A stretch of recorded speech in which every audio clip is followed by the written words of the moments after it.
K N. Balagopalan എന്ന കേരളത്തിന്റെ ധനമന്ത്രിക്ക് പരാജയത്തിന്റെ പട്ടാഭിഷേകം നൽകാൻ 15 വർഷം CPM-ന്റെ കൊട്ടാരക്കര MLA ആയിരുന്ന ഐഷ പോറ്റി പാർട്ടി വിടുകയാണ്.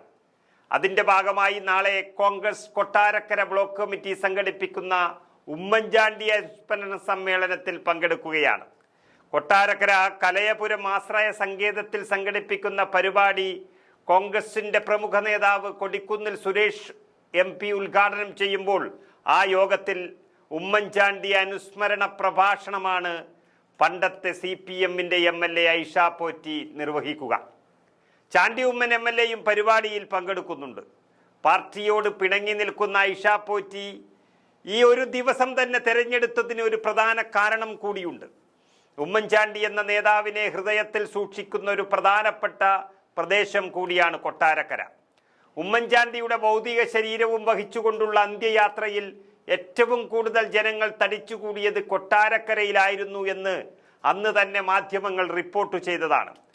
നമുക്കറിയാം, ഐഷ പോറ്റി എന്ന നേതാവ് ഒരു സംസ്ഥാന നേതാവൊന്നുമല്ലെങ്കിലും കൊട്ടാരക്കരയിൽ അവർ പുലി തന്നെയാണ്. കൊട്ടാരക്കര ഗണപതി കഴിഞ്ഞാൽ അവിടുത്തെ തലയെടുപ്പ് താൻ തന്നെ എന്ന് എല്ലാ വേദികളിലും പറഞ്ഞു നടന്നിരുന്ന ബാലകൃഷ്ണ പിള്ളയെ, അതും 1977 മുതൽ 2006 വരെ തുടർച്ചയായി കൊട്ടാരക്കരയിലെ MLA ആയിരുന്ന ഈ സംസ്ഥാന രാഷ്ട്രീയത്തിലെ അധികായനായിരുന്ന ബാലകൃഷ്ണ പിള്ളയുടെ രാഷ്ട്രീയം തന്നെ അവസാനിപ്പിച്ചു വിട്ടത് ഈ ഐഷ പോറ്റിയാണ്. അതിലൊരു തർക്കവുമില്ല. രാഷ്ട്രീയ ഭൂപടത്തിൽ നിന്നും തന്നെ ബാലകൃഷ്ണ പിള്ള എന്ന കാരണവരെ വെട്ടി 2006 നിയമസഭയിൽ എത്തിയതിനു ശേഷം 2011 അതേ മണ്ഡലത്തിൽ നിന്നും 20,000-ലധികം വോട്ടിന് വിജയിച്ചു അവർ. 2016 അത്ഭുതം സൃഷ്ടിച്ചുകൊണ്ട് 42,000-ലധികം വോട്ടുകൾക്കാണ് കോൺഗ്രസ് സ്ഥാനാർത്ഥിയെ അവർ പരാജയപ്പെടുത്തിയത്. ഇത് തെക്കൻ കേരളത്തിലെല്ലാം ഒരു MLA സ്ഥാനാർത്ഥിക്ക് കിട്ടുന്ന ഏറ്റവും വലിയ ഭൂരിപക്ഷം തന്നെയാണ്. പിന്നീടാണ് ഐഷ പോറ്റി CPM-ന്റെ കണ്ണിലെ ഒരു കരടാകുന്നതും കെ.എൻ. ബാലഗോപാലൻ എന്ന രണ്ടാം നിര CPM നേതാവ് കൊട്ടാരക്കരയുടെ MLA ആകുന്നതും. ഐഷ പോറ്റി ഉണ്ടാക്കിയ അടിത്തറയുടെ ബലത്തിൽ തന്നെയാണ് കെ.എൻ. ബാലഗോപാലൻ 2021 വിജയിച്ചത്. കാരണം ഐഷ പോറ്റി 42,000 വോട്ടിന്റെ ഭൂരിപക്ഷത്തിൽ വിജയിച്ച ഇടത്ത് അഖിലേന്ത്യാ നേതാവായ ബാലഗോപാലൻ രശ്മി എന്ന ആരും കേൾക്കാത്തൊരു കോൺഗ്രസ് സ്ഥാനാർത്ഥിയോട് 10,000 വോട്ടിന് കഷ്ടിച്ച് രക്ഷപ്പെടുകയായിരുന്നു. അതും ഇടതു തരംഗം ആഞ്ഞു വീശിയ കേരളത്തിൽ. ഇപ്പോൾ കേരളത്തിന്റെ സമ്പദ് വ്യവസ്ഥയെ നശിപ്പിച്ചൊരു മന്ത്രി എന്ന ദുഷ്പേരും കെ.എൻ. ബാലഗോപാൽ എന്ന ധനമന്ത്രിക്ക് വന്നിരിക്കുകയാണ്. ആ കൊട്ടാരക്കരയിൽ വീണ്ടും ഒരംഗത്തിന് കോപ്പുകൂട്ടുകയാണ് ഐഷ പോറ്റി കോൺഗ്രസിനോടൊപ്പം നിന്ന്. പക്ഷെ പഴയ സഖാവായല്ല, കോൺഗ്രസിന്റെ പടക്കുതിരയായിട്ട് തന്നെയെന്ന് ഏറെ ഉറപ്പായി കഴിഞ്ഞു. CPM നേതൃത്വവുമായി അകൽച്ച പാലിച്ച ഐഷ പോറ്റി ഇക്കഴിഞ്ഞ CPM ജില്ലാ സമ്മേളനത്തിലും പങ്കെടുത്തിരുന്നില്ല. പിന്നാലെ ജില്ലാ കമ്മിറ്റിയിൽ നിന്നും ഒഴിവാക്കി അവരെ. നിലവിൽ CPM-ന്റെ ഒരു ഘടകത്തിലും അവരില്ല.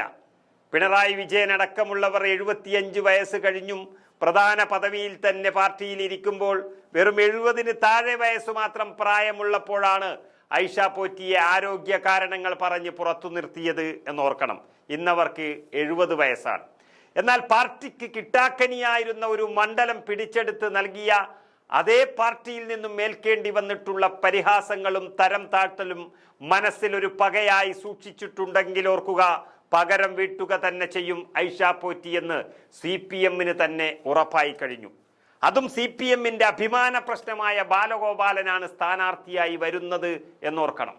ഒരു തവണ മാത്രം നിയമസഭ കണ്ടിട്ടുള്ള ബാലഗോപാലന് സീറ്റ് നിഷേധിക്കാനോ മണ്ഡലം മാറ്റാനോ CPM തയ്യാറായാൽ അതാ ഭരണത്തിന്റെ പരാജയമായി ജനങ്ങൾ കണക്കാക്കും. അതുകൊണ്ട് പോരാട്ടം അവർ തന്നെയായിരിക്കുമെന്നുറപ്പ്. അതിൻ്റെ എല്ലാം ഒരു തുടക്കമാണ് നാളെ നടക്കാൻ പോകുന്നത്.